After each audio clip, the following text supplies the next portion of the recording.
A dopamina é un neurotransmisor clave no funcionamento do cerebro. É a encargada de calcular constantemente que accións nos convén realizar e de xerar a sensación de prazer cando facemos algo beneficioso. No Centro de Investigación en Nanomateriais e Biomedicina Cimbio, da Universidade de Vigo, cofinanciado con fondos FEDER, o grupo Neurocircuits investiga como funciona este sistema utilizando un modelo animal único, a lamprea. A lamprea é o vertebrado vivo máis antigo que existe. E que significa isto? Significa que ten as estructuras cerebrais básicas que teñen o resto de vertebrados, pero moito máis fáciles de analizar. Entón, nós o que sabemos respecto ao sistema dopaminérxico é que tanto as neuronas dopaminérxicas como aquelas rexións do cerebro que reciben información destas neuronas dopaminérxicas son moi parecidas ao que está presente no resto de vertebrados, incluíndonos a nós, os humanos. O que vamos a ter é un cerebro moito máis sinxelo, con pezas ou elementos que sabemos que son moi semellantes ao que temos noutros vertebrados e, polo tanto, que vai a ser moitísimo máis fácil de analizar que noutros modelos máis complexos, como pode ser o rato, que é o modelo en neurociencia, en ciencia, por excelencia. Un dos achados principais desta investigación ten que ver coa saliencia, a capacidade do cerebro para detectar estímulos novos e decidir se merecen a nosa atención.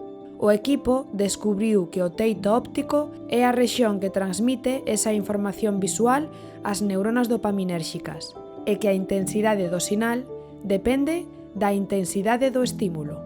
Cando hai algo novidoso, automáticamente as nosas neuronas dopaminérxicas o que van a facer é saltar, dicir, ui, aquí hai algo que pode ser importante. Entonces, ese pico dopaminérxico xa vai a xerar unha sensación de benestar. Esa é unha das razóns polas que as sorpresas nos producen benestar. O teito óptico é, neste caso de saliencia ou de sorpresa, é a rexión que vai a transmitir información á sustancia, ás neuronas dopaminérxicas. Nós o que descubrimos nesta investigación é que o teito óptico é a principal rexión que vai a transmitir información visual de saliencia. Ten a maquinaria suficiente para decidir que algo é novidoso e canto de novidoso ten, porque canto máis intenso sexa un estímulo, máis dopamina imos a liberar. Xunto a Juan Pérez, neste estudo feito en colaboración co Instituto Karolinska de Estocolmo, está Carmen Núñez,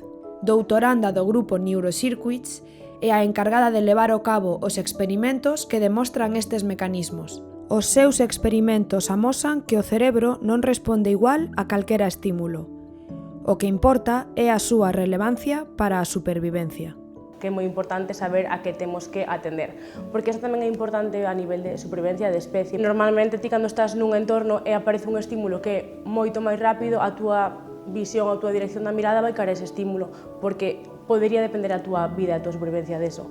E se ao mellor aparece un estímulo que é moi lento ou moi pequeno, aparece na túa escena visual, pode que lle prestes atención, pero a túa dirección da mirada é moito máis lenta e ao mellor nin sequera fase caso. Cando vemos que a intensidade do estímulo é a máxima que presentamos, os picos de dopamina da súa liberación son moitísimo máis grandes. Está lle dicindo a outras áreas, oye, mira, isto está pasando algo aquí, preste atención a isto. Entender o funcionamento destes circuitos ten implicacións directas para a saúde. O deterioro das neuronas dopaminérxicas é o que está detrás de enfermidades como o Parkinson.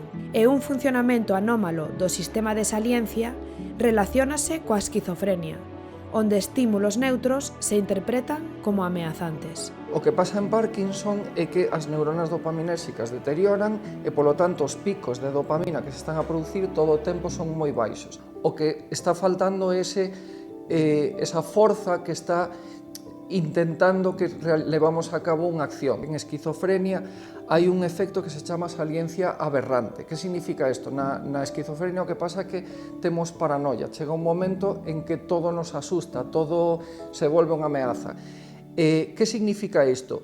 Que a maioría de estímulos que ao cabo dun tempo nós consideramos neutros, cando hai esquizofrenia, estánse interpretando como algo novidoso. Ao final, o que acabamos é entrando nun estado de paranoia. O feito de entender como as neuronas dopaminérxicas interpretan esta información de novidade, pois tamén é importante para entender como funciona este tipo de saliencia aberrante que é relevante en esquizofrenia.